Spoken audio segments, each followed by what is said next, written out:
नमस्कार. या व्हिडिओमध्ये आपण रक्तभिसरण संस्था सर्क्युलेटरी सिस्टीमचा अभ्यास करणार आहोत आणि पर्टिक्युलरली ह्यूमन सर्क्युलेटरी सिस्टीम मानवामधील रक्तभिसरण संस्था याचा अभ्यास करणार आहोत. याच्यावरती आयोगाने प्रश्न विचारलेले आहेत, ते नेहमीप्रमाणे आपण डिस्कस या व्हिडिओमध्ये सुद्धा करणार. बघा, मानवी रक्तभिसरण संस्थेचे प्रमुख 3 घटक आहेत. पहिलं म्हणजे हृदय आपलं. या हृदयामधून भरपूर साऱ्या रक्तवाहिन्या बाहेर निघालेल्या आहेत. या रक्तवाहिन्या एवढ्या साऱ्या आहेत, म्हणजे केस जेवढे बारीक असतात ना तेवढ्या रक्तवाहिन्या बारीक आहेत.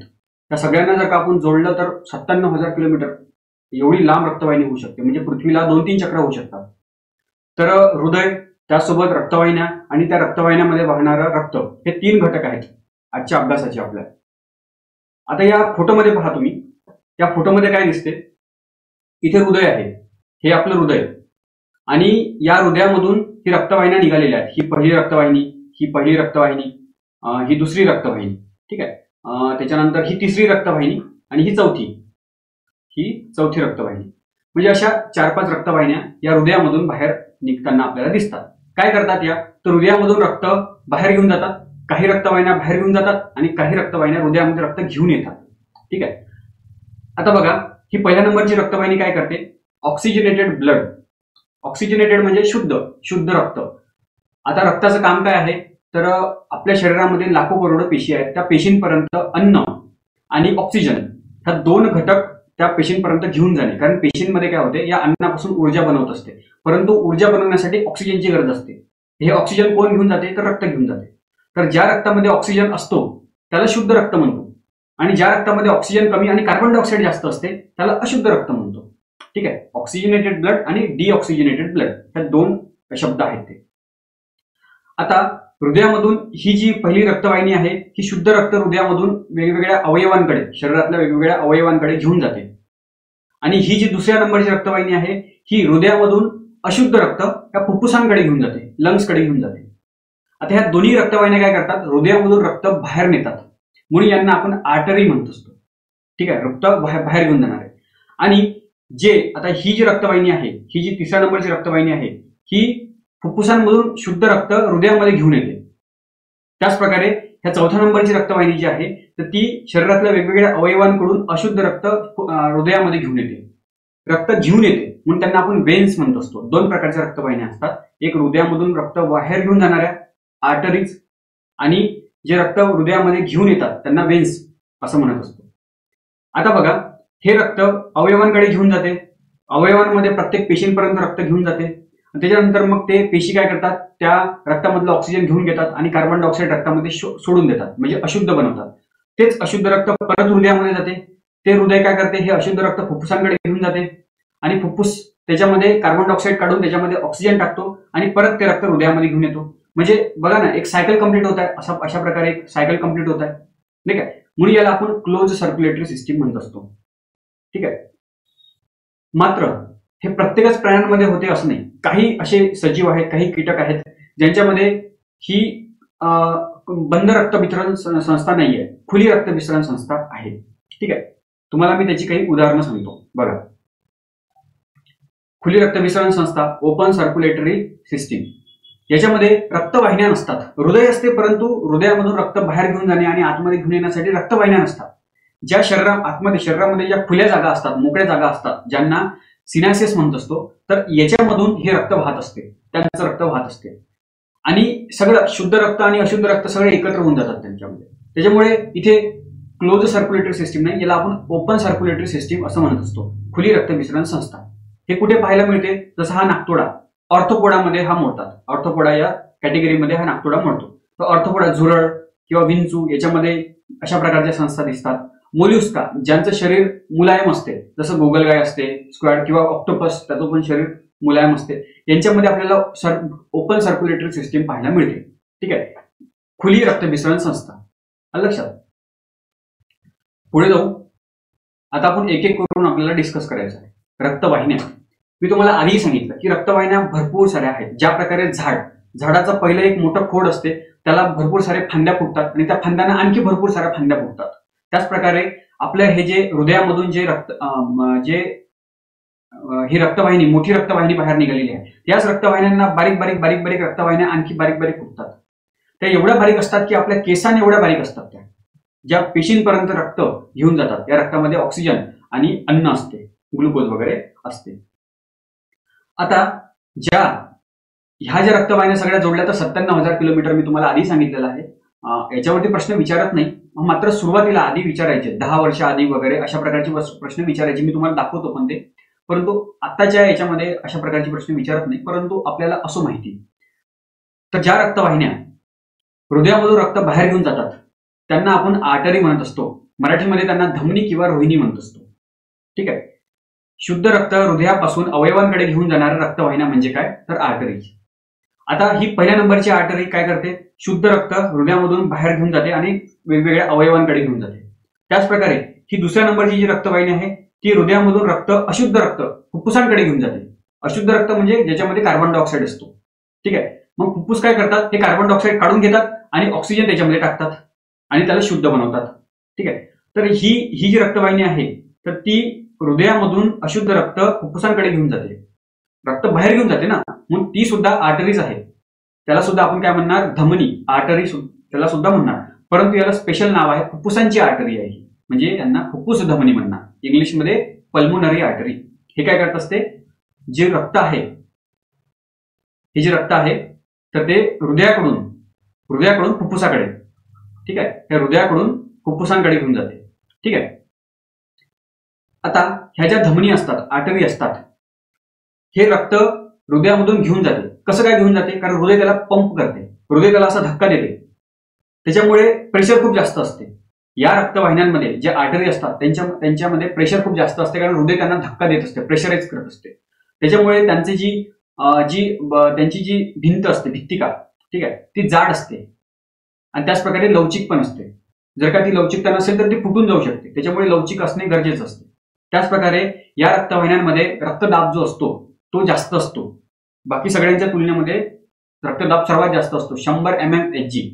mmHg मध्ये रक्तदाब मोजला जातो.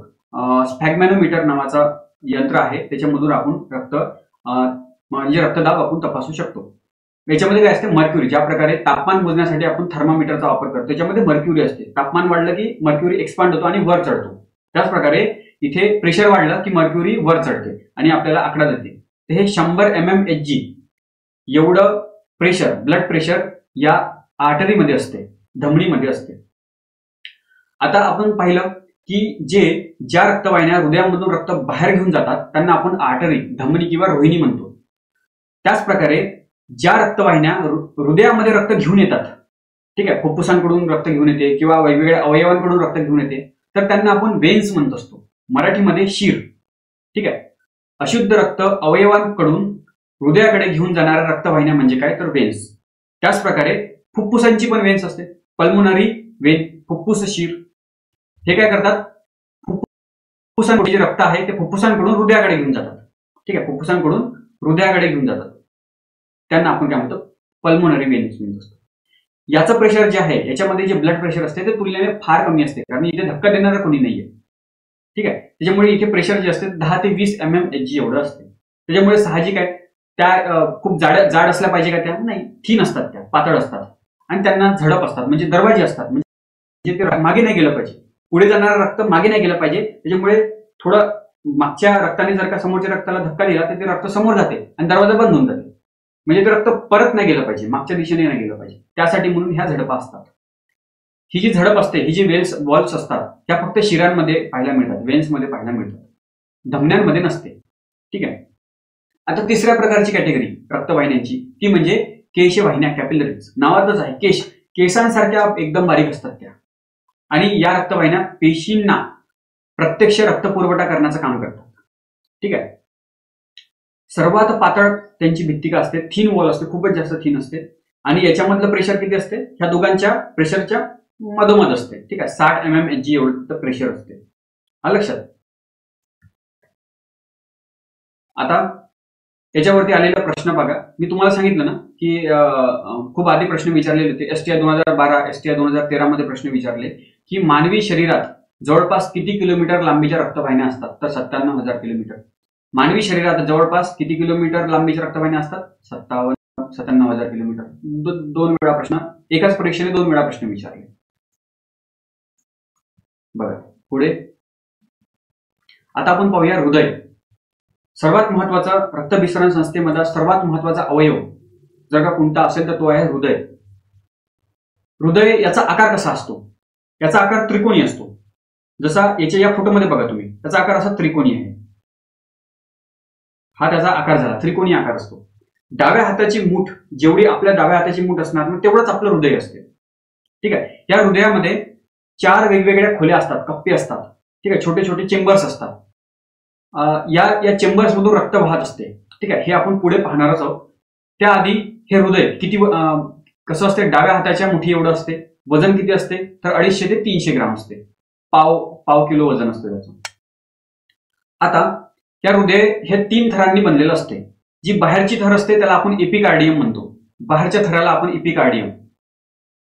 जे मधातली थर असते त्याला मायकोकार्डियम म्हणतो. आणि जे सर्वात आतमधली असते त्याला आपण एंडो म्हणजे आतमधले, एंडोकार्डियम. कार्डियम म्हणजे कार्डियम हा शब्द हृदयासंबंधी आहे. तर एंडोकार्डियम म्हणजे आतमधली थर. सर्वात मोठा थर, सर्वात जाड थर हा कोणता असतो? तर मायकोकार्डियम असतो. आणि याच्यामुळेच हृदय पंप करू शकते. आकुंचन पावते, पुन्हा प्रसरण होते. कॉम्प्रेशन एक्सपान्शन, कॉम्प्रेशन एक्सपान्शन हे कशामुळे होते? तर या मधातल्या थरामुळे होते. या थराला काय नाव आहे? तर मायकोकार्डियम. ठीक आहे. आता हा हे बघा इथे लिहिलेलं आहे की मायकोकार्डियम हृदयाचे आकुंचन आणि प्रसरण घडवते.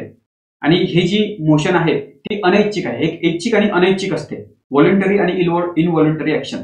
म्हणजे जसं मी आता हात हलवतोय, मी तोंड हलवतोय, हे माझ्या इच्छेनुसार मी करू शकतो.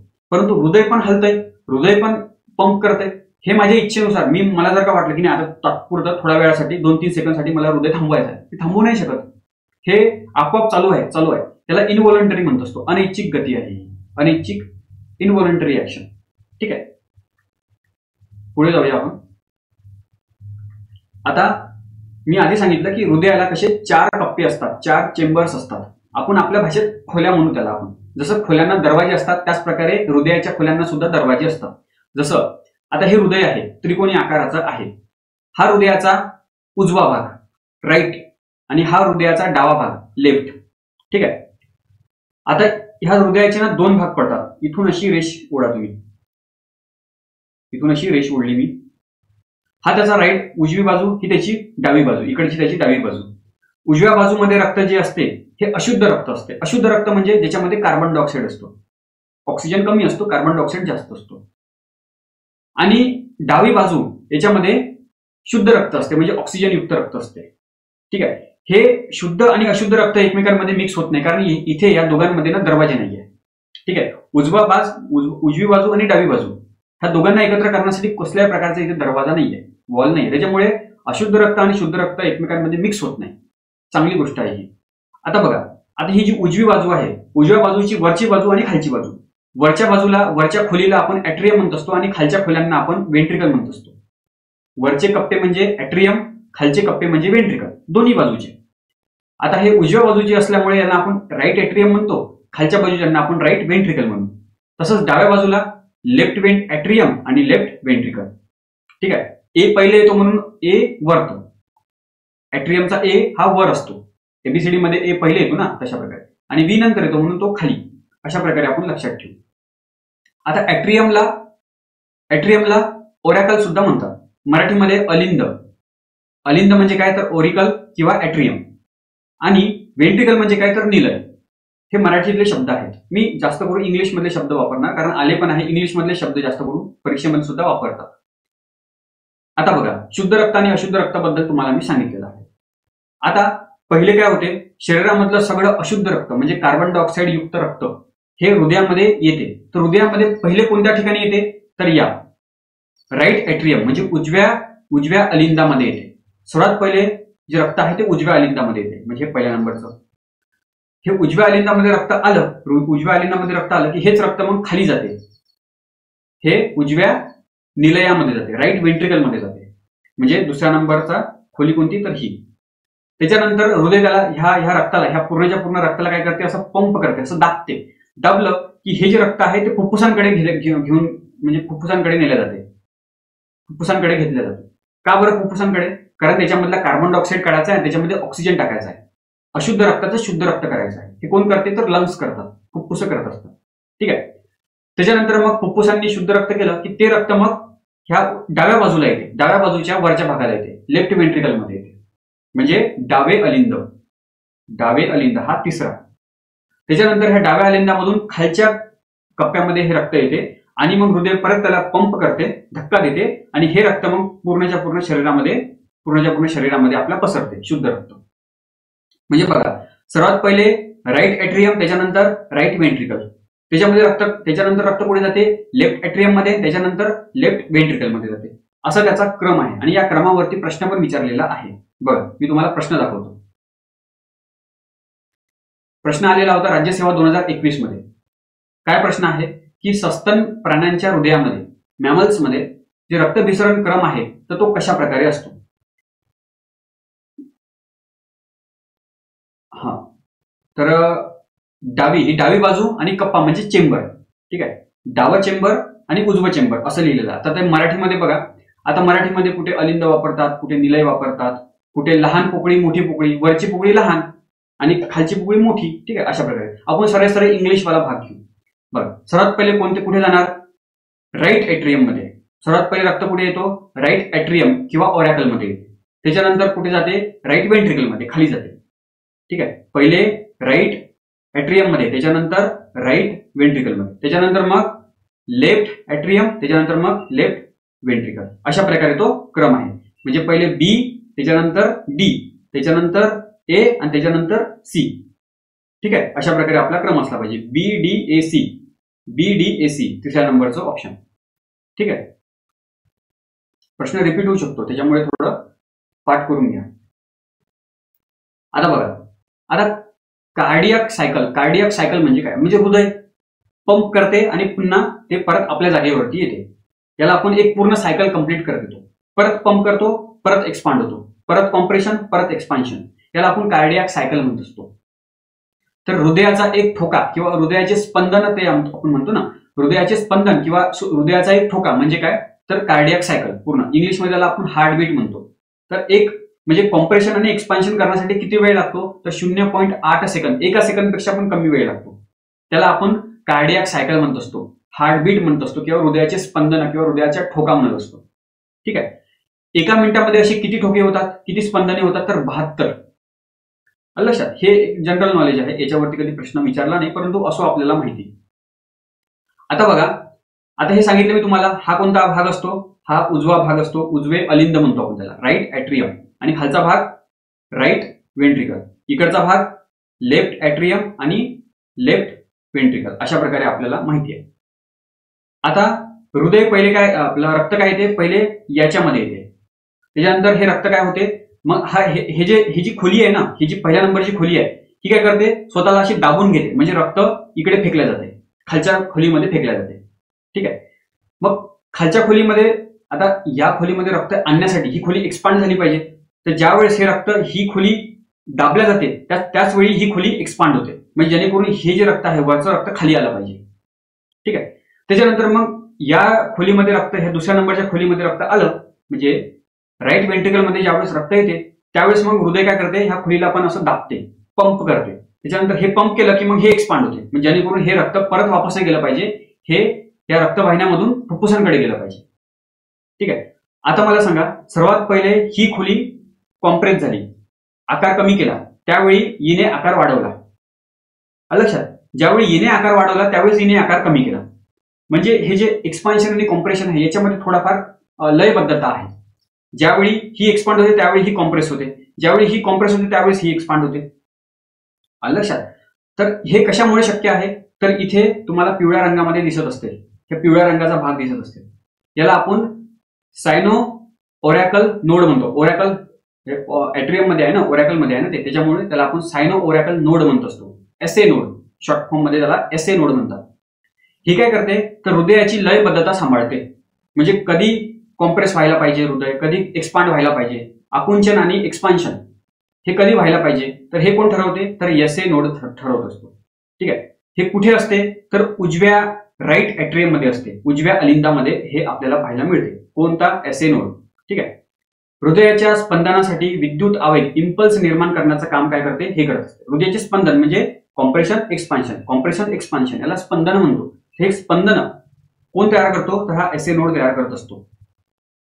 याला हृदयाचे पेसमेकर सुद्धा म्हणते. म्हणजे गती देणारा जो आहे त्याला आपण पेसमेकर. कधी कधी काय होते, हे इनएक्टिव्ह होते, हे आपल्या हृदयामध्ये ते बिघाड होऊन जाते. मग अशा वेळेस मग डॉक्टर काय करतात, आर्टिफिशियल ज्या प्रकारे छोटीशी बॅटरी असते, बॅटरीवरती चालणारं हे पेसमेकर असते. निकेल कॅडमियमच्या बॅटरीवरती चालणारं हे आर्टिफिशियल पेसमेकर, कृत्रिम पेसमेकर आपल्या हृदया म्हणजे इथे जोडतात, जेणेकरून तो हृदयाला काय करणार, तो असा इम्पल्स देणार. म्हणजे कधी हृदय एक्सपांड करणार, कधी कॉम्प्रेस करणार, हे ठरवण्याचं काम हे पेसमेकर करत असते. म्हणजे एसए नोड. जर का आपल्या हृदयामधलं ते बिघाड झालं की मग आर्टिफिशियल आपल्या हृदयामध्ये ट्रान्सप्लांट केलं जाते ते. ठीक आहे, हृदयामध्ये नाही, हृदयाच्या बाहेर असते ते, परंतु ते हृदयाला स्पंदन निर्माण करण्यासाठी मदत करत असते. आलं लक्षात. आता त्याच प्रकारे इथे पण एक पिवळा भाग दिसतो, याला काय म्हणतो, एव्ही नोड. एसए नोड झाला, आता एव्ही नोड म्हणजे काय,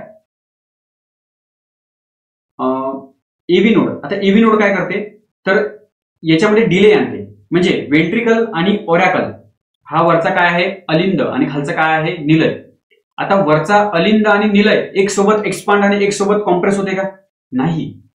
याच्यामध्ये थोडासा फरक असतो. जेव्हा हा एक्सपांड होतो, हा जेव्हा असा विस्तार म्हणजे याचा जेव्हा आकार वाढतो त्यावेळी खालच्याचा आकार कमी होतो. थोडा फरक आहे. ठीक आहे ना, वेळेमध्ये थोडा फरक आहे. हा वेळेमध्ये फरक आणण्याचं काम कोण करते, एव्ही नोड करत असते. म्हणजे विद्युत आवेगामध्ये विलंब ठेवण्याचं काम, डिले करण्याचं काम कोण करते, एव्ही नोड करते. हे सुद्धा कुठे असते, तर राईट एट्रियम म्हणजे उजव्या अलिंदामध्येच असते. हे दोन्ही पण उजव्या अलिंदामध्ये असते. त्याच्यानंतर हा भाग, याला आपण काय म्हणतो, बंडल ऑफ हिज. ठीक आहे. आणि हे जे बारीक बारीक जे दिसतात तुम्हाला फांद्या, यांना आपण पुरकिंजे फायबर म्हणत असतो. हे पुरकिंजे फायबर काय करतात, हे जे इम्पल्स असतात हे विद्युत आवेग पूर्ण हृदयामध्ये पसरवण्याचं काम करत असतात. ठीक आहे. हे कोण, पुरकिंजे फायबर विद्युत आवेग संपूर्ण हृदयात पसरवतात. आणि बंडल ऑफ हिज हे काय काम करतात, तर एव्ही नोड आणि पुरकिंजे फायबर यांना जोडण्याचं काम कोण करते, तर बंडल ऑफ हिज. नावातच आहे बंडल, हे काय बंडल आहे, सगळ्या पुरकिंजे फायबरचं बंडल आहे. ठीक आहे. तर अशा प्रकारे हृदयाचा हे टेक्निकल भाग झाला. या टेक्निकल भागावरती प्रश्न पण आलेला आहे. हा बघा, आता हे काय आहे, कशा प्रकारे हृदय पंप करते बघा ना. आता हा वरचा भाग आहे. हा वरचा भाग ज्यावेळेस दाबला जातो त्यावेळेस खालचा भाग हा एक्सपांड होतो. बघा तुम्ही एकदम शांततेत पहा, मी तुम्हाला थोडा वेळ देतो. बघा तुम्ही,